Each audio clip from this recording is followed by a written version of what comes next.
¿ya? Si ya viene el paciente, después de 4 horas de producido el DCB isquémico, ya nada se puede hacer por salvar el cerebro y simple y sencillamente al mes tenemos la secuela. La secuela se llama encefalomalacia. Ya puede ver una foto así en el examen. Paciente que sufrió no solamente secuela de ACV, de lo que sea. Encefalomalacia es una zona completamente ya muerta del cerebro, prácticamente que contiene solamente líquido, ¿ya? Y se llama encefalomalacia. La causa puede ser ACV isquémico, puede ser una cirugía previa, cualquier cosa que destroce el cerebro, ¿ya? Encefalomalacia. ACV hemorrágico. Entonces, cuando el paciente tiene un ictus, va a tomografía. Este caso sería un normal, o sea, debe ser un isquémico. Pero en este caso, ¿qué tengo? Una hiperdensidad en los ganglios de la base. Recuerden que por tomografía lo hiperdenso solo pueden ser dos cosas. Solo dos cosas. Blas Aedo. Sí, doctor, presente. ¿Cuáles son esas dos cosas que pueden ser hiperdensas por tomografía sin contraste?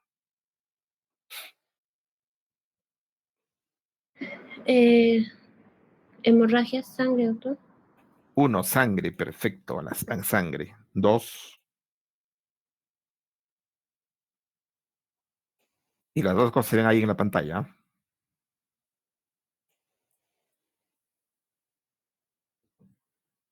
El calcio, o el hueso, que está acá. El hueso, ¿ya? El calcio, nada más. Solo son dos cosas que son blancas en una tomografía sin contraste. Acá tengo una hemorragia en los ganglios de la base. ¿Cuál es mi siguiente paso? Saber por qué se ha producido esa hemorragia. Y esa hemorragia se puede producir principalmente por tres grandes motivos. Ruptura de aneurismas, ruptura de malformaciones arteriovenosas o sangrados hipertensivos. En este caso, por ejemplo, es un sangrado hipertensivo, ¿no? Porque no se ve nada, que esté la patología. Simplemente de repente el paciente no toma sus pastillas para la presión arterial. ¿Y cuál sería el manejo? El manejo es la causa, ¿no? Si es hipertenso, trata la hipertensión. Si hay un aneurisma, operar el aneurisma. Si es una malformación, operar la malformación. Depende del caso, ¿ya? Obviamente, si tuviese que elegir entre un ACV isquémico y un hemorrágico, prefiero un isquémico. El hemorrágico es más tranca de manejar. Bien, hasta ahí con lo que son los ictus. Soledad Calla Quispe. Presente, doctor, buenas tardes. ¿Alguna pregunta? No, doctor. ¿Cuál es el papel de las imágenes en el ictus? ¿Para qué sirven las imágenes?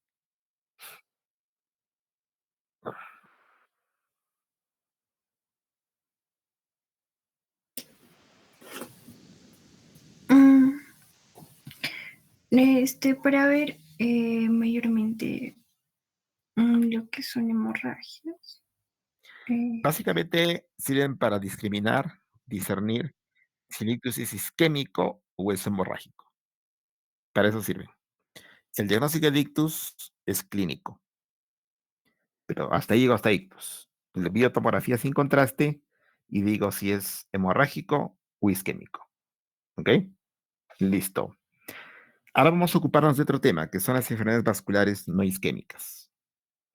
Ahí tenemos básicamente dos patologías importantes, lo que son los MAP, malformaciones arteriovenosas, y lo que son los aneurismas. El paciente con malformación arteriovenosa, ¿por qué viene? Viene por una hemorragia, ¿ya? O sea, viene con ictus. Este paciente viene con ictus, ¿ok? Ictus. O sea, viene con algo de focalización. Se le cae un brazo, de repente tiene diplopía, este que es occipital, ¿no? Algo del equilibrio, algo que está focalizando. Le hacemos tomografía, encontramos sangre, o sea, es un ictus hemorrágico. Pero luego hay que saber por qué la hemorragia. Y para eso hay dos posibilidades: pedir una angiotomografía o una angioresonancia. En este caso, la que he hecho una angiotomografía, y acá tenemos una malformación arteriovenosa. Tenemos vacíos de señal serpiginosos en el cerebelo adyacentes al cuarto ventrículo. O sea, esta hemorragia es ¿por qué? Por una malformación arteriovenosa que se ha rota. Cuando hay una malformación arteriovenosa, tenemos que ver de dónde vienen los vasos aferentes. En este caso, provienen de la cerebral media. Y el drenaje venoso, ¿a dónde se está yendo? Hacia los senos venosos. ¿Ok? Que es lo clásico. MAP, entonces. Este es un caso de la vida real, ¿no? El paciente venía por una hemorragia por tomografía. Esta es la zona hemorrágica en T2. Esta es la hemorragia en T1. Se le hace la resonancia y encontramos un ovillo vascular en la zona frontal izquierda. Todo un ovillo vascular. En T2, en T1, y este es el hematoma. Pero clínicamente, ¿por qué viene? Por ictus. Igual, un paciente con aneurisma, ¿qué va a contarte? Te va a decir, el paciente te cuenta algo de 10 días si es que se despierta. El paciente es un paciente que está sentado en la mesa, está conversando con nosotros o está haciendo clases y de pronto refiere a los compañeros: me duele terriblemente la cabeza. Se agarra la cabeza, ya. A veces va al baño, tiene vómitos o a veces simplemente pierde el conocimiento inmediatamente. ¿Por qué? ¿Qué pasa cuando un aneurisma se rompe? ¿El aneurisma en qué espacio está? En el espacio subaracnoideo, ¿ya? Entonces hace un ictus. Llega al hospital, le hacemos su tomografía y descubrimos hemorragia subaracnoidea. Si hay hemorragia subaracnoidea, nosotros pensamos que puede haber un aneurisma cerebral y tenemos que inmediatamente pedir una angiotomografía. Y en la angiotomografía, ahí tenemos el aneurisma, ahí está el aneurisma. En arteriografía, ahí está el aneurisma. Ahora no hacemos arteriografías para diagnóstico, hacemos solamente angiotomografías. Cuando se rompe un aneurisma, ¿qué vamos a ver en la tomografía sin contraste?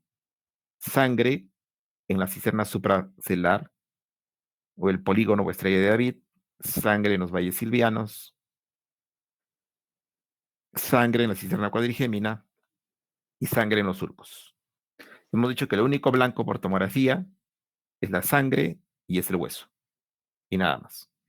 Y si ustedes tienen hemorragia subaracnoidea, inmediatamente tienen que pensar en un aneurisma y piden angiotomografía. ¿Sí? Listo. ¿Queda claro entonces?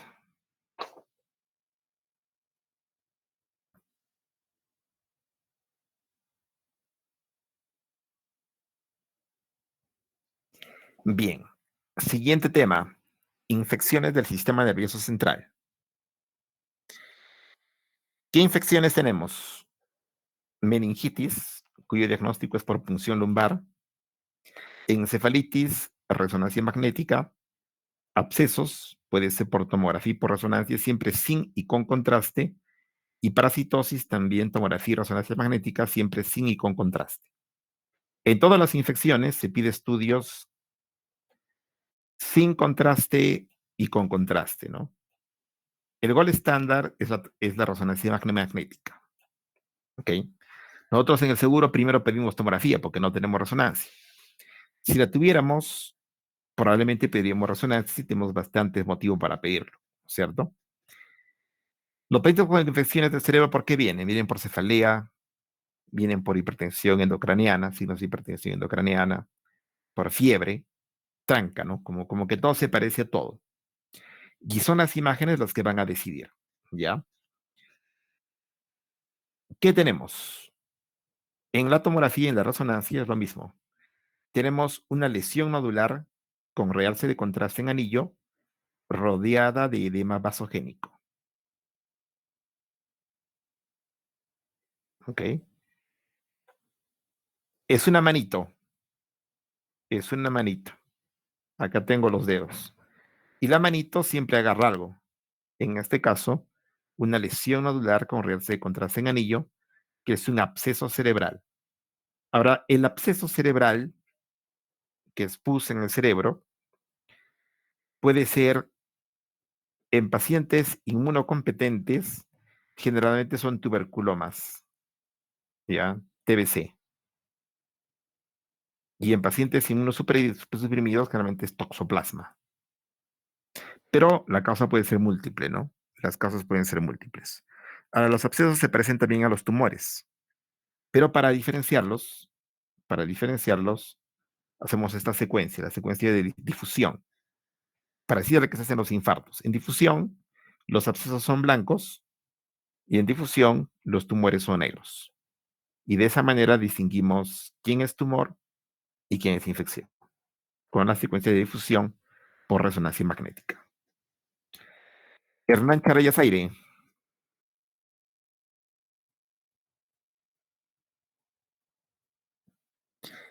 Emily Condori Piñe. Sí, doctor, presente. ¿Qué es un edema vasogénico?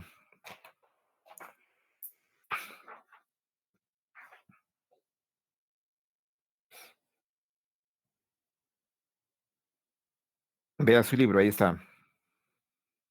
Y léame para que yo me acuerde.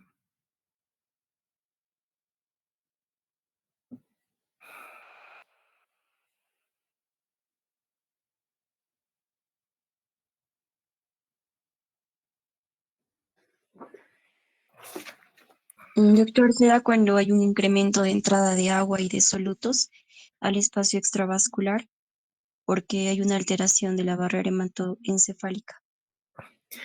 ¿Compromete la sustancia blanca y gris o solamente la sustancia blanca?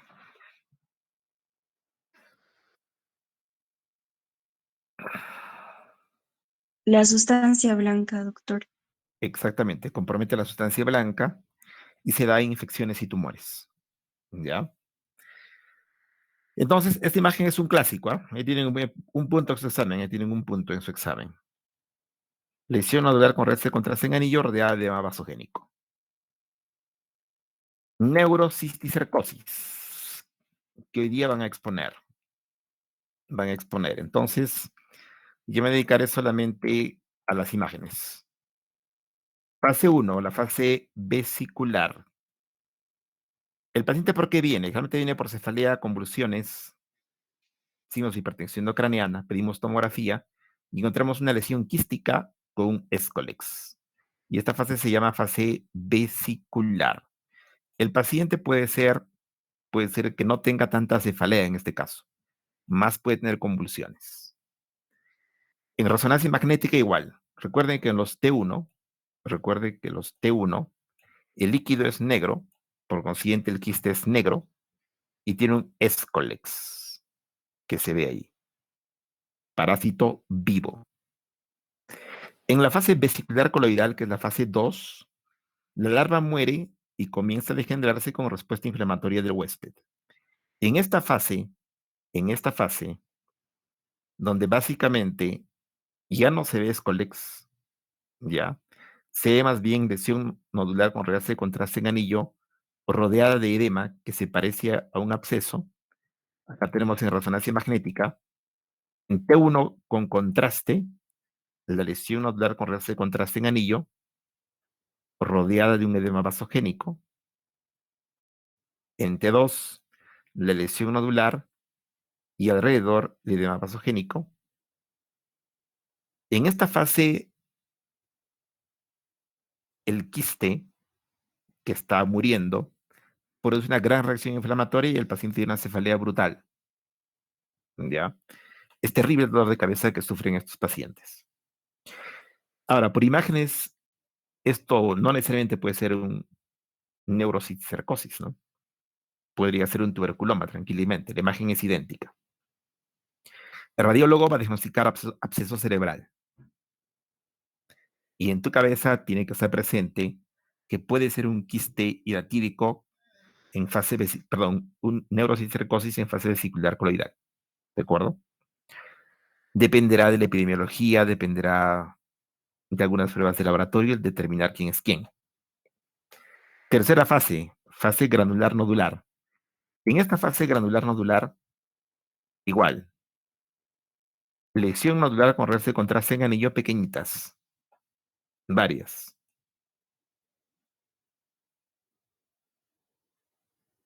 Tranca de saber qué es, pero yo sé que eso es una infección. Los radiólogos le van a diagnosticar como neuroinfección, pero no van a poder ir más allá. ¿Ya? Requieres más pruebas de laboratorio para diagnosticar qué es exactamente esto. ¿Ya? Tiene diferenciales, ¿no? Tiene diferenciales. Lo que es clásico es el estadio nodular calcificado. Y el examen de lesión ahí es tomografía, ¿no? En tomografía, ¿qué tengo? Calcificación intraparenquimal, tengo calcificación intraparenquimal, calcificación intraparenquimal, calcificación intraparenquimal. Esto es normal, ¿no? La calcificación de la pineal. Este es normal. Calcificación del plexo coroideo. Normal. Calcificación del plexo coroideo. Normal. Entonces, esto es una neurociticercosis en fase calcificada. Pero recuerden que no solamente calcifica la neurociticercosis. Claudia Delgado Estrada, Presente, doctor. que son las infecciones TORCH. Si no lo sabe, revíselo en Google para que yo me acuerde también. TORCH. Bueno, doctor, estas vienen a ser las iniciales de lo que es la toxoplasmosis, rubiola, citomegalovirus, herpes virus, herpes simple y VIH. Perfecto. Sobre todo hasta antes, el VIH no tanto, pero todos los anteriores calcifican, pueden calcificar en algún estadio. ¿Ya? Pero en nuestro medio lo que es la calcificación clásica, aparte del TORCH que puede calcificar, está dada por la neurocicercosis. Diríamos que en nuestro medio, el 99% de las calcificaciones intraparenquimales es la neurocisticercosis. Y es el parásito muerto. Y me dirán, ¿el parásito muerto ya qué me importa? No. Ese parásito muerto puede producir epilepsias. ¿De acuerdo? Y muchos de estos pacientitos que tienen esas calcificaciones intraparenquimales toman medicamento anticonvulsivante de por vida. El cerco también puede estar dentro de los ventrículos, no solamente en el parénquima, ¿no? Acá tengo un gran quiste, no se ve el escólex, probablemente porque esté por un costadito, pero ahí tengo un quiste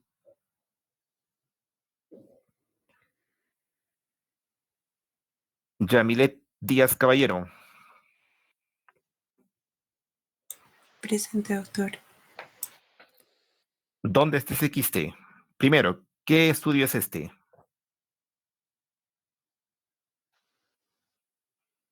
Te pongo esto y te pregunto, ¿qué estudio está frente a sus ojos en el examen?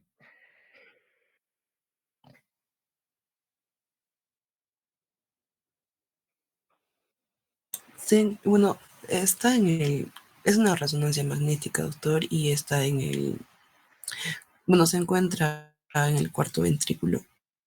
Muy bien, entonces, en mi examen general le pregunto, ¿no? Tipo de estudio y localización de lesión. Yo voy a poner, ¿no? Alternativas. RMT1, RMT1, T1 sin contraste. Voy a poner RM, T1 sin contraste. O con contraste, el anterior era con contraste. Te voy a poner RMT2. RMT2. Te voy a poner tomografía. TC sin contraste. Y TC con contraste. Entonces acá la respuesta correcta sería la B. Este es un T1 con contraste. Porque están contrastados los vasos acá, ¿no? Y el tentorio está con contraste. Yo tengo que darme cuenta qué es qué. Tengo un quiste en el cuarto ventrículo. Y ese quiste aracnoideo, o no es quiste aracnoideo, perdón, es un quiste que en este caso es un cisticerco, ¿ya? ¿Qué va a producir? Si está en el cuarto ventrículo, obviamente obstrucción, y va a producir una hidrocefalia no comunicante. Si el paciente, ¿por qué ha venido al hospital? Samantha Galindo Mujica.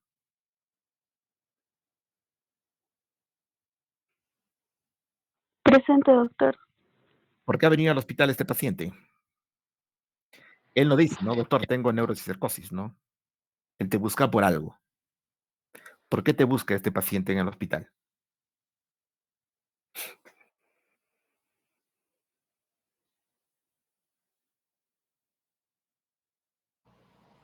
Por cefalea, doctor. Si se tapa los ventrículos y hay hidrocefalia, ¿qué tienen los pacientes con hidrocefalia? Google, a ver, googlea hidrocefalia. Convulsiones, doctor. No, nada de esto. ¿No? Googlea, pon hidrocefalia, datos clínicos. Ok, doctor. ¿Qué tienen los pacientes con hidrocefalia? Si te vas a acordar para siempre. Datos clínicos. Ok, doctor. Pérdida de coordinación o equilibrio, pérdida del control de la vejiga o necesidad frecuente de orinar, problemas de visión, deterioro en la memoria, concentración y otras capacidades del pensamiento que pueden afectar el desempeño laboral. No me gusta mucho eso. Porque estos pacientes, Problemas de equilibrio, acumulación excesiva de líquido en el cerebro, estos convulsiones. pacientes más vienen por hipertensión endocraniana. A ver, ¿cuál es la clínica de la hipertensión endocraniana?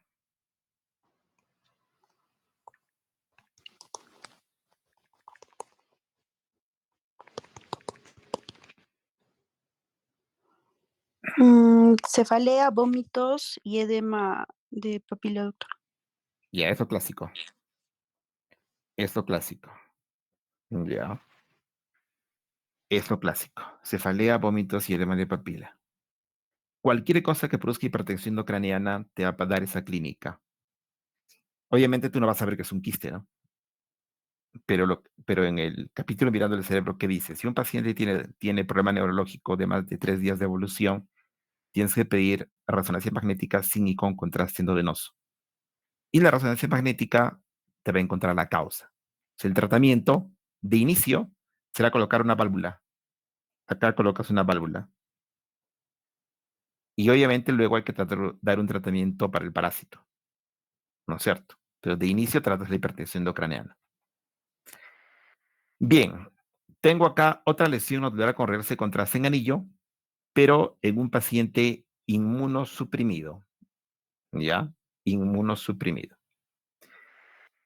Esta lesión, que pueden ser múltiples en paciente inmunosuprimido, causa toxoplasmosis. Es un clásico en todas las preguntas de medicina de recinto médico. Lesión nodular con reglas de contraste en anillo en paciente inmunosuprimido. En paciente con SIDA, respuesta toxoplasmosis. Lesión nodular con reglas de contraste en anillo en paciente inmunocompetente, tuberculoma.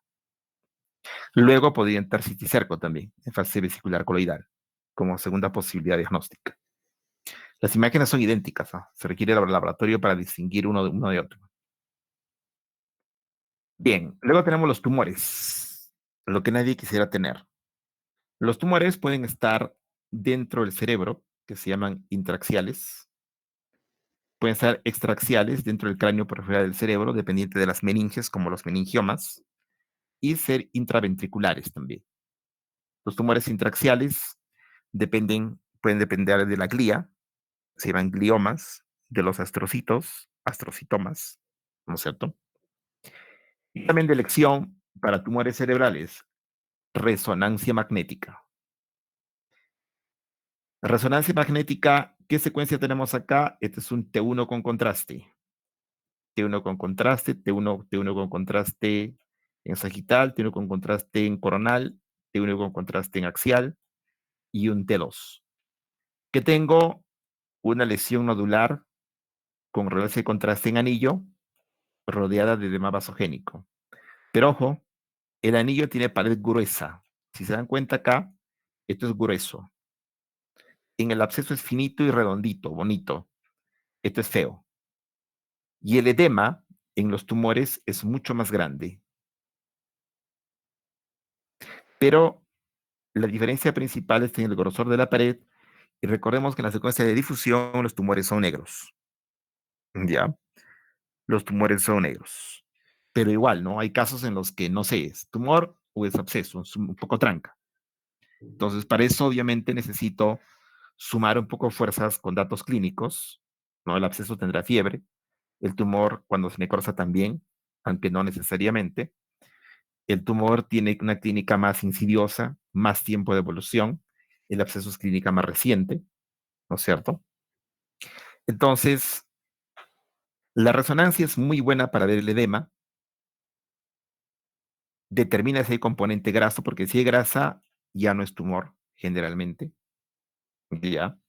Y sirve para ver la extensión tumoral, ¿no? Hasta dónde está extendido el tumor. Por eso que, aunque diagnostiquemos un tumor por tomografía, siempre se hace resonancia magnética, siempre, para tomar decisiones. Tumores extraxiales, bolas de fuego. Los tumores extraxiales son irrigados por la arteria carótida externa y con contraste tienen un tremendo realce de contraste. ¿Ya? Como pueden ver acá, está fuera del cerebro, aunque lo comprime, dependiente de la meninge, como en este caso que es un meningioma. ¿Qué tengo acá, no? Acá se ve en este esquema que está la meninge y un tumor que depende de la meninge, meningioma, tumores extraxiales. También son extraxiales los, acá tengo un adenoma, un macroadenoma hipofisario también, por ejemplo, que es extraxial, ¿no? Dependiendo de la meninge, en la secuencia contrastada tengo una bola de fuego, con lo que se llama cola dural, típico del meningioma. Es característico también el signo de la mujer embarazada, ¿no? Como una pancita. Ese tumor está dentro del cráneo, pero fuera del cerebro.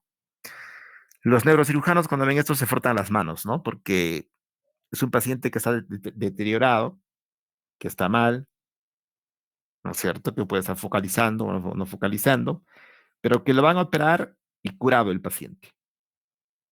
¿Por qué? Porque ese tumor no está dentro del cerebro, ¿no? Está fuera del cerebro. En cambio, cuando el tumor está dentro del cerebro, pues no se puede hacer mayor cosa, ¿no? Se da tratamiento, pero casi imposible de curarlo, a no ser que sea pequeño. Cuando encuentro varias nodulaciones captadoras de contraste, una, dos, en la fase contrastada, ojo, ¿ah? Si debo esto en la fase sin contraste, pensaría en sangre, ¿no? Pero estos son estudios contrastados. Son lesiones que han captado contraste y se rodean de edema. ¿Qué pienso? Igual con los pulmones, ¿no? Cuando tengo varios nódulos, captadores de contraste rodeados de edema, pienso en metástasis. Y el tumor que da más metástasis al cerebro es el cáncer de pulmón. ¿Ya? Luego viene mama, colon recto y luego riñones. Metástasis es la lesión tumoral más frecuente del cerebro. ¿Ok? ¿Qué pasa cuando envejecemos? El cerebro viejo. El cerebro se encoge. ¿Por qué? Hay muy poco cerebro para mucho cráneo. Eso se llama atrofia cerebral. ¿Y qué pasa aquí? Los ventrículos se hacen prominentes, pero tienen orejas de Batman. Orejas de Batman. Y los surcos se hacen arrugados. Es un cerebro arrugado. ¿Ya? Cerebro arrugado. Miren las arrugas. Arrugado. Con ventrículos prominentes, pero con orejas de Batman. Eso se llama atrofia cerebral. Y los radiólogos le llevan también cambios córticos subcorticales por edad del paciente. Generalmente no traducen patología, pero también se pueden asociar a demencia, Alzheimer. ¿De acuerdo? Hidrocefalias. Hidrocefalias. ¿Qué tengo en las hidrocefalias? Los ventrículos están dilatados, pero las orejas son de Mickey Mouse. Orejas de Mickey Mouse. ¿Ok? Y las arrugas se borran. O sea, borramiento de surcos, ventrículos prominentes, tercer ventrículo prominente, atas occipitales prominentes, cuarto ventrículo prominente, astas temporales prominentes. Eso se llama hidrocefalia comunicante, que se debe a alteraciones de la reabsorción de líquido cefalorraquídeo. ¿Y qué van a hacer por este paciente? Colocarle válvula. ¿Por qué viene? Por signos de hipertensión endocraniana. ¿De acuerdo? Válvula. En este caso, ¿qué tengo? Tengo dilatación de los ventrículos laterales, tercer ventrículo, y el cuarto ventrículo está comprimido por un foco hemorrágico. Entonces, esta hidrocefalia se llama no comunicante. Hay algo que está causando obstrucción. De repente es un nódulo metastásico o un foco de sangrado, algo que comprima. El tratamiento de inicio será válvula y luego, si se puede, la causa de la obstrucción. ¿Ya? Eso se llama hidrocefalia no comunicante. Un tipo especial de hidrocefalia comunicante es la hidrocefalia normotensiva, caracterizada por la triada sintomática de alteraciones en la marcha, demencia e incontinencia urinaria. Los ventrículos están muy dilatados, orejas de Mickey Mouse, ¿ya? Pero los surcos pueden mantenerse más o menos normales, ¿ya? El cuarto ventrículo también está prominente y las astas temporales también. O sea, la característica un tanto particular de esta hidrocefalia normotensiva es que los surcos no están tan borrados, no están casi borrados como la hidrocefalia comunicante clásica. Tratamiento, válvula. Finalmente, para acabar este capítulo de cerebro, lo que es esclerosis múltiple. ¿Ya? Esclerosis múltiple. Es la enfermedad desmielinizante más frecuente. Se caracteriza por recidivas y revisiones frecuentes. ¿Qué alteraciones hay? Alteraciones motoras, ataxia, síntomas visuales. ¿Por qué? Afecta a los nervios ópticos. Afecta cualquier parte del cerebro o vías nerviosas que tengan sustancia blanca. En las imágenes que tenemos, hiperintensidades en la sustancia blanca profunda e hiperintensidades rodeando el cuerpo calloso. Bien, con esto hemos terminado el capítulo de cerebro. Entonces voy a dejar de presentar para que los alumnos presenten su primer tema.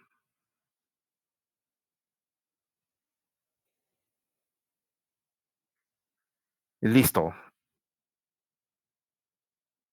Grupo 1, presente su tema.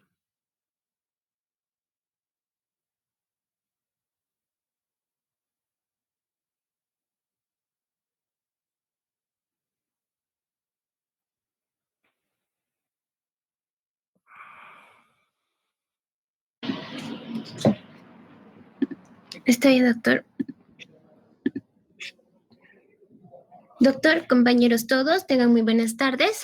Ahora les hablaremos acerca de introducción a las técnicas de diagnóstico por imagen del cerebro. En el artículo muestra, nos dan 5 opciones para que podamos hacer una lectura rápida de la tomografía en urgencias. Para hacerlo algo más rápido, vamos desarrollando cada una. En la primera, nos dicen, nos debemos hacer la pregunta si la línea media está centrada. Se refiere a la línea interhemisferiana. No sé. Vemos que esta se va Continúe. trazando y está centrada, ¿no? A diferencia de esta otra imagen, que por un hematoma subdural, la línea se ha desplazado, como vemos aquí. Y ¿no? Y se ve en este hematoma que está un poco más hiperdenso y la línea se ha desplazado a diferencia de esta primera. Además de ver la línea central, debemos considerar el haz, esta se veía, sí, el haz del cerebro, la glándula pineal, que estas, como se dijo ahora en teoría también, que son calcificaciones normales que se van a dar. Y acá también vemos en esta otra imagen, es una calcificación de la glándula pineal, ¿no? Y la línea central que esta está manteniendo. La segunda pregunta que debemos hacernos es que si tienen la misma apariencia ambas mitades del cerebro, después de hacer la línea imaginaria, se debe comparar esta considerando a la cisura interhemisférica anterior, que esta sí se debe ver, y también se debe considerar en esta a los surcos. Por ejemplo, en esta vemos que se ve el surco frontal, ¿no? Igual, frontal superior, igual que la otra mitad. Vemos por aquí otro surco, el surco postcentral, igual del otro lado, ¿no? Entonces, ambas mitades tienen que ser iguales.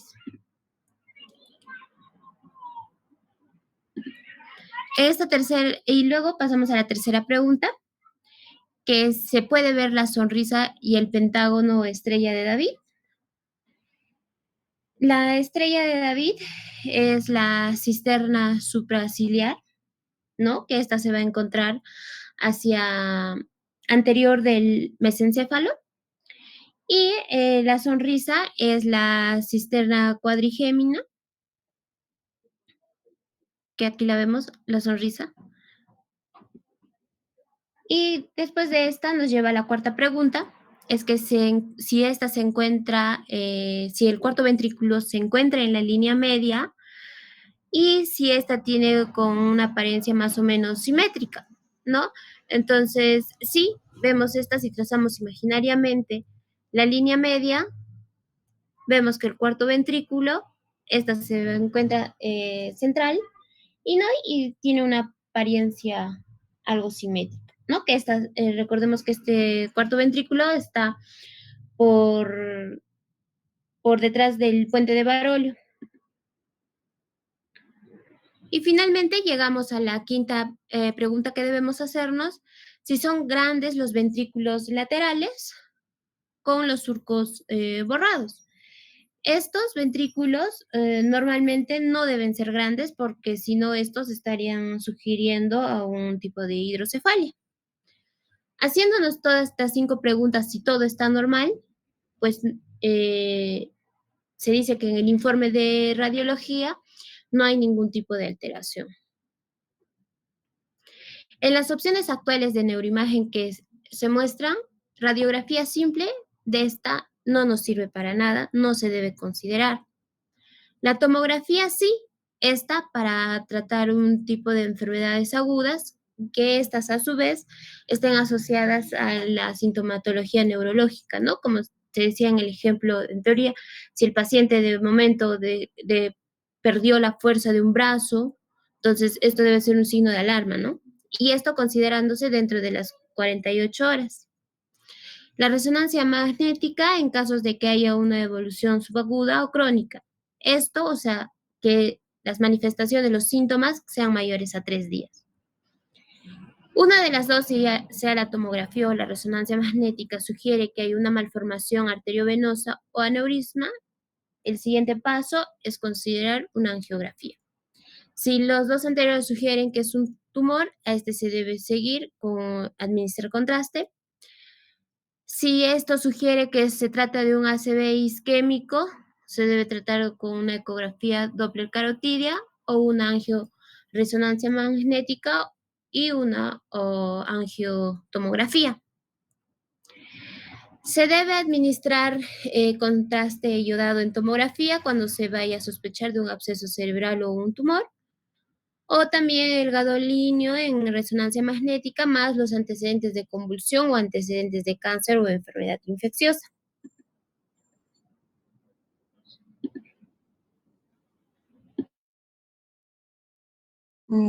Continuando con la exposición con respecto a las imágenes de resonancia magnética de difusión, esta tiene la capacidad para poder diagnosticar de una manera precoz y precisa un infarto cerebral.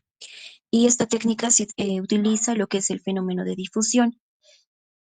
Esta difusión es una secuencia que nos permite medir el movimiento de las moléculas del agua en tiempo real.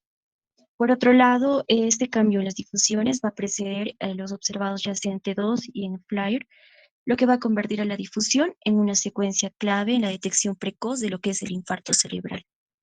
Y por otro lado, el líquido cefalorraquídeo va a presentar la menor cantidad de agua restringida en el cerebro, por lo que va a ver negro en una resonancia magnética por difusión. Siguiente, por favor. Con respecto a la imagen de resonancia magnética funcional, este va a hacer más referencia a los estudios del cerebro que van a utilizar la imagen dependiendo del nivel de oxígeno de la sangre. Estas imágenes dependen del hecho de la desoxihemoglobina, que va a producir cambios en la susceptibilidad magnética, que va a ser proporcional a una actividad metabólica en las estructuras del cerebro. Y pues se ha hecho comparaciones de las imágenes capturadas durante una estimulación sensorial, en el cual la actividad motora o las áreas corticales más complejas, ¿no? Se puede observar mediante una resonancia magnética funcional, esta con las imágenes obtenidas mientras el paciente se va a encontrar en reposo o en condiciones que sean controladas. Se puede crear además imágenes con realce del área o ya sea de las áreas del cerebro que sean responsables de una función cerebral. Por ello su nombre, ¿no? Resonancia magnética funcional. Y por otro lado, la resonancia magnética funcional se ha convertido en una técnica esencial para lo que es la investigación en el neurocomportamiento, en la neurofisiológicamente. Siguiente, por favor. Bueno, continuando con las estrategias en el diagnóstico de imágenes para los síndromes clínicos más frecuentes, entre ellos vamos a tener a lo que es el traumatismo agudo. Bueno, aquí vamos a poder decir que la técnica de elección es la tomografía computarizada sin contraste, ya que de esta forma puede obtenerse, ¿no? Con más rapidez alguna de estas lesiones que van a producir estos síndromes neurológicos van a ser devastadores que pueden revertirse completamente si se va a tratar precozmente, ¿no? Las contusiones cerebrales son de interés secundario, dado que son más difíciles de tratar quirúrgicamente y los resultados del tratamiento son menos esperanzadores. Entre ellos también tenemos a lo que es el accidente vascular cerebral, que